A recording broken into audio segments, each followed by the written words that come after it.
জ্যৈষ্ঠ মাসের মাঝামাঝি। মাথার উপর সূর্য যেন আগুন ঢালছে। বৃষ্টির কোনো দেখা নেই। গ্রামের পর গ্রাম এক টানা খরায় পুড়ছে। মাঠের ফসল সব শুকিয়ে একেবারে কাঠ হয়ে গেছে। জলের অভাবে মাটি ফেটে চৌচির। গ্রামের প্রতিটি মানুষের চোখে মুখে চরম হতাশার ছাপ। মাধব চাষির বাড়ির অবস্থাও আলাদা কিছু নয়। বাড়ির রুক্ষ উঠোনে এক রাশ দুশ্চিন্তা নিয়ে মাথায় হাত দিয়ে বসে আছে মাধব। তার মা অর্থাৎ ঠাকুর মা এবং দুই মেয়ে রাধা ও মিঠিও সেখানে চিন্তিত মুখে বসে আছে। গরমের চোটে সবার একেবারে হাঁসফাঁস অবস্থা।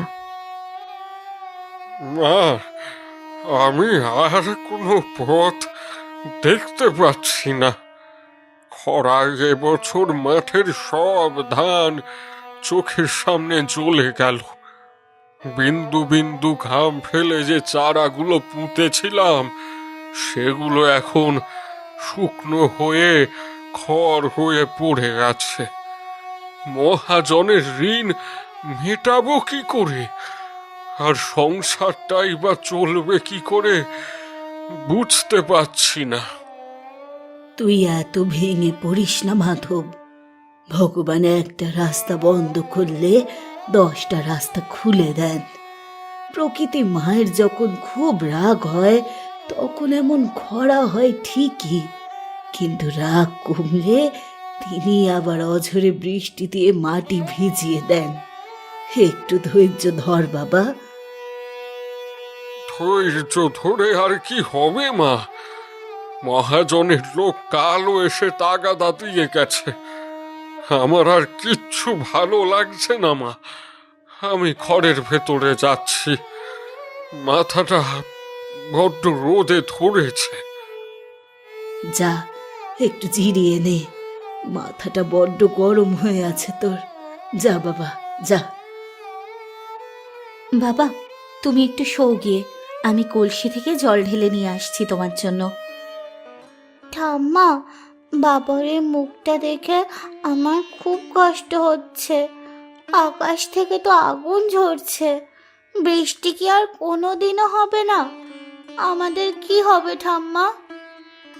ঠিকই তো ঠাকুমা, আমরা কি বাবাকে কোনোভাবেই সাহায্য করতে পারি না? আমরা তো আর মাঠে কি ফসল ফলাতে পারবো না। আর যা রোদ, বাইরে বেরোলেই তো লু লেগে যাবে। মাধব একটা ভারী দীর্ঘশ্বাস ফেলে ধীর পায়ে ঘরের ভেতর চলে গেল। উঠোনে পড়ে রইল ঠাকুরমা আর তার দুই নাতনি। মিঠি একটা তালপাতার পাখা দিয়ে নিজেকে আর ঠাকুরমাকে সমানে হাওয়া করে চলেছে, কিন্তু তাতে গরম একটু কমছে না। ঠিক সেই সময় উঠোনের এক পাশে দাঁড়িয়ে থাকা বিশাল আম গাছটার দিকে তাকিয়ে ঠাকুরমার মাথায় এক দারুণ বুদ্ধি খেলে গেল। গত রাতের কালবৈশাখীর দমকা হাওয়ায় গাছতলা যে অজস্র কাঁচা আমে ভরে গেছে, সেই দিকেই সবার নজর ঘোরালেন তিনি।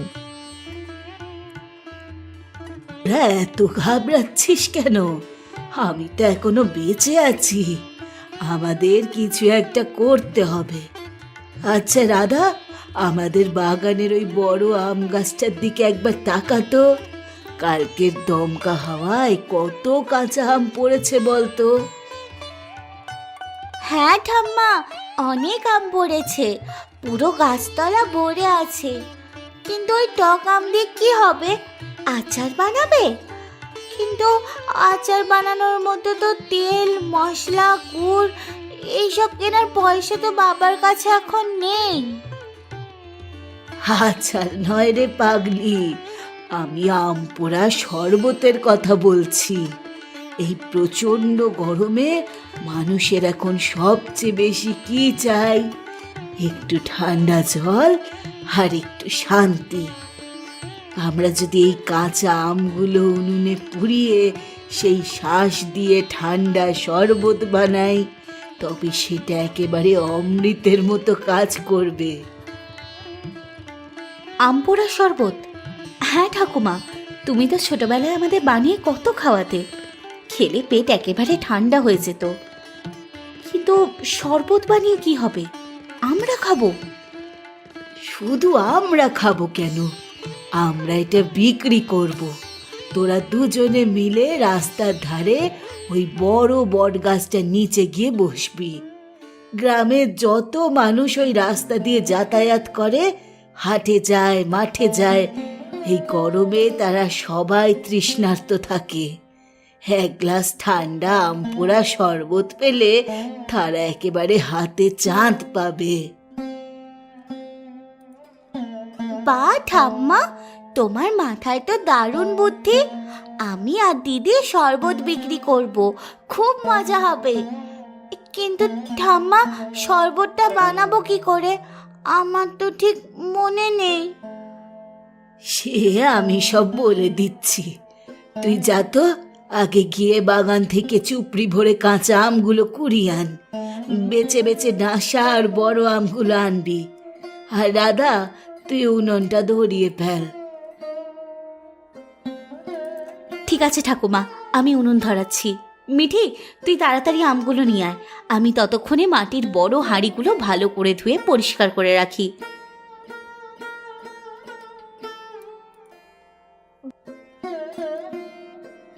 ঠাম্মা, এই দেখো, একেবারে এক চুপড়ি বড় বড় কাঁচা আম কুড়িয়ে এনেছি, একটাতেও দাগ নেই। বেশ করেছিস। এবার আমগুলোকে বালতির জলে ভালো করে ধুয়ে নে, কোনো কষ যেন লেগে না থাকে। রাধা, উনুনে আঁচ এসেছে? হ্যাঁ ঠাকুমা, কাঠগুলো বেশ গনগনে হয়ে জ্বলছে। এবার কি করব? এবার ওই উনুনের জ্বলন্ত কয়লার ওপর আমগুলো সাবধানে বসিয়ে দে। দেখিস যেন একেবারে পুরো ছাই না হয়ে যায়। একটু পর পর উল্টে দিবি, হ্যাঁ? খোসাটা কালো হয়ে এলেই নামিয়ে নিস। আমি সাবধানেই দিচ্ছি ঠাকুমা। মিঠি, তুই একটু সরে বস, আগুনের আঁচ লাগবে। এই দিদি, আমগুলো তো কালো হয়ে ফাটা শুরু করেছে, ভেতর থেকে কেমন একটা সুন্দর গন্ধ বেরোচ্ছে। এবার নামাবো? হ্যাঁ, এবার চিমটে দিয়ে ধরে নামিয়ে একটা গামলার ঠান্ডা জলে ফেলে দে। তারপর খোসাগুলো ছাড়িয়ে নে। দেখবি ভেতরে আমের শ্বাসটা একেবারে নরম কাদার মতো হয়ে গেছে। সেই শ্বাসটাই হাত দিয়ে চটকে জলের সাথে মেশাতে হবে। ঠাকুমা, খোসাগুলো ছাড়িয়ে ফেলেছি। শ্বাসটা সত্যি খুব নরম হয়ে গেছে। কিন্তু শুধু আমার জল দিলে কি খেতে ভালো লাগবে? সত্যি কি পয়সা দিয়ে কেউ কিনে খাবে? উনুনের গনগনে আছে আমগুলো পুড়িয়ে নেওয়ার পর খোসা ছাড়াতেই ভেতর থেকে নরম শ্বাস বেরিয়ে এলো। আরে না না, এর মধ্যে আসল জাদুটাই তো এখন মেশাতে হবে। মিটি, তুই রান্নাঘর থেকে বিট নুন, ভাজা জিরে গুঁড়ো আর ওই বয়াম থেকে বেশ কিছুটা চিনি নিয়ে আয়। আর হ্যাঁ, বাগানের কোণ থেকে এক মুঠো তাজা পুদিনা পাতা তুলে আনতে ভুলিস না। হ্যাঁ, যা নিয়ে আয়। আমি এক্ষুনি আনছি ঠাম্মা। দিদি, তুই আমের শ্বাসটা ভালো করে চটকে নে। ঠাকুমা, জল কোথা থেকে নেব? কলের জল তো এখন রোদে তেতে একেবারে গরম হয়ে আছে। কলের জল দিলে কি আর শরবত কেউ খাবে রে? ওই মাটির বড় হাঁড়িটাতে আমাদের পুরনো পাতকুয়ার একেবারে তলার দিকে ঠান্ডা জলটা ভরে আন। ওই কুয়োর জল তো একেবারে বরফের মতো ঠান্ডা। মাটির হাঁড়িতে রাখলে তা আরো ঠান্ডা হবে। শরবতের আসল স্বাদ তো ওই জলেই খুলবে। ঠিক বলেছ ঠাকুমা, আমি পাতকুয়ো থেকে এক্ষুনি জল তুলে আনছি। রাধাবাড়ির পুরনো পাতকুয়ো থেকে একেবারে বরফের মতো ঠান্ডা জল তুলে এনেছিল একটি বড় মাটির হাঁড়িতে। ঠাম্মা, এই দেখো, সব নিয়ে এসছি। বিট নুন, জিরে গুঁড়ো, চিনি আর আর এই যে একদম তাজা পুদিনা পাতা। ঠাকুমা, আমি হাঁড়িতে জল নিয়ে এসেছি। এবার আমের গোলাটা ঢেলে দিচ্ছি। মিঠি, চিনিটা দে। দিচ্ছি। ঠাম্মা, কতটা চিনি দেবো গো? 4 হাতা চিনি দে, আর 2 চামচ বিট নুন। জিরে গুঁড়ো দিবি 1 চামচ। খুব বেশি জিরে দিলে আবার তেতো হয়ে যাবে। এবার কাঠের হাতাটা দিয়ে ভালো করে ঘাট, চিনিটা যেন একেবারে গলে যায়। উফ, ঠাকুমা কি সুন্দর একটা গন্ধ বেরোচ্ছে। পোড়া আম আর তাজা পুদিনা পাতার গন্ধে পুরো বারান্দা একেবারে ম ম করতে লাগলো। এরপর ঠাকুরমার মাপে মাপে দেওয়া বিট নুন, জিরে গুঁড়ো, চিনি আর আমের পাল্প সেই ঠান্ডা জলে মিশিয়ে তৈরি হলো এক জাদুকরী শরবত। আমার তো এখনই জিভে জল চলে আসছে রে দিদি, একটু খেয়ে দেখবো? আগে ভালো করে নেড়ে নে, তারপর তোরা দুজনে 2টো মাটির ভাঁড়ে ঢেলে খেয়ে দেখ কেমন হয়েছে। নুন মিষ্টি সব ঠিক আছে কিনা সেটাও তো বুঝতে হবে। মিঠি, এই নে, খেয়ে দেখ। আহ, সত্যি ঠাকুমা, 1 গ্লাস খেলে মনে হবে আরো 1 গ্লাস খাই। কেউ না কিনে পারবেই না। নুন, মিষ্টি, টক সব একেবারে মাপে মাপে হয়েছে। তবে আর দেরি কেন, বেলা তো বাড়ছে। হাটের লোক এবার ফিরতে শুরু করবে। তোর ওই বড় মাটির হাঁড়ি 2টো কোকে করে নিয়ে বটতলায় গিয়ে বস, সাথে পরিষ্কার গামছায় ঢেকে মাটির ভাঁড়গুলো নিয়ে যা। কেউ দাম জিজ্ঞেস করলে বলবি 1 ভাঁড় শরবত মোটে 2 টাকা। ঠিক আছে ঠাকুমা, আমরা যাচ্ছি। তুমি বাবার খেয়াল রেখো, আমরা বিকেলের আগেই ফিরে আসবো। তারপর তারা হাঁড়ি নিয়ে বেরিয়ে পড়ল রাস্তার ধারের পুরনো বটতলার উদ্দেশ্যে। এই দিদি, রাস্তা তো একেবারে খাঁ খাঁ করছে, কেউ তো আসছে না। একটু ধৈর্য ধর মিঠি, এই গরমে তো মানুষ একটু ছায়াই খোঁজে। ওই দেখ, হাটের দিক থেকে কারা যেন আসছে, তুই হাঁক দে। আসুন গো আসুন, ঠান্ডা ঠান্ডা আম পোড়া শরবত, প্রাণ জোড়ানো শরবত। 1 ভাঁড় খেলে শরীরের সব ক্লান্তি দূর হয়ে যাবে। মাত্র 2 টাকায় ঠান্ডা শরবত। আসুন গো আসুন। কে রে? রাধা আর মিঠি না? তোরা এই খা খা রোদ দূরে বট তলায় কি করছিস? এই তো রতন কাকা, আম পোড়া শরবত নিয়ে বসেছি।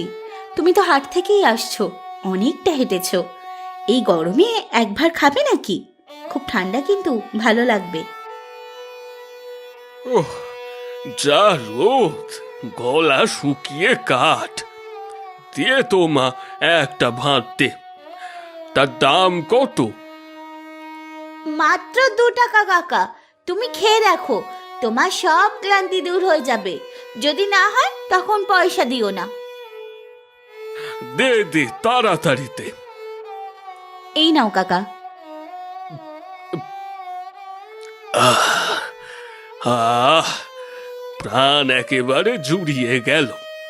অপূর্ব স্বাদ মা, অপূর্ব স্বাদ। দে তো আমাকে আরো একটা ভাত দে। হ্যাঁ, এক্ষুনি দিচ্ছি। এই নে 4 টাকা। খুব ভালো জিনিস নিয়ে বসেছিস তোরা। আমি রাখালকে বলে দিচ্ছি, ও নিয়ে যাবে। দেখলি দিদি, বললাম না কেউ না খেয়ে যাবে না।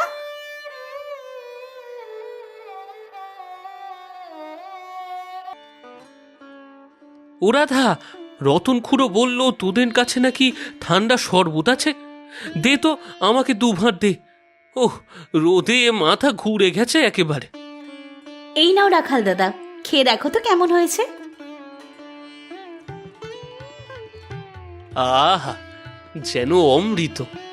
তোদের হাতের জাদুতে তো পুরো শরীর ঠান্ডা হয়ে গেল রে। শোন, আমার শাল পাতার ঠোঙায় ওই হাঁড়ি থেকে আরো 4 ভাঁড় শরবত বেঁধে দে তো। বাড়িতে তোর বৌদির জন্য নিয়ে যাব। সেও এই গরমে খুব কষ্ট পাচ্ছে। দিচ্ছি রাখাল দাদা। মিঠি, তুই ভালো করে শালপাতায় মুড়ে দে।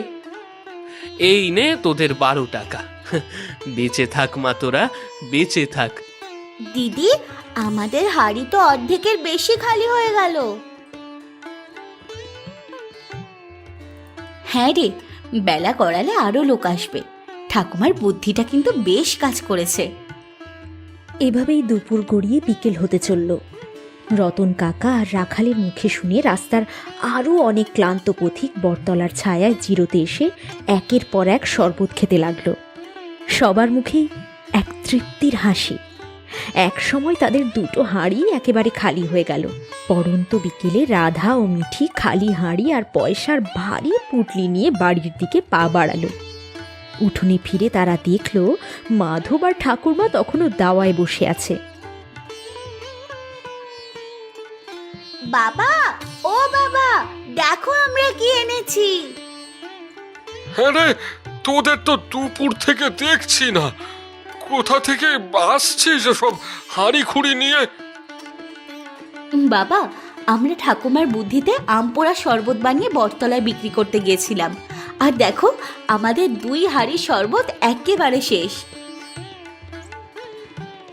এই দেখো বাবা, অনেক টাকা। আমি আর দিদি গুনে দেখেছি, পুরো 200 টাকা হয়েছে আজকে।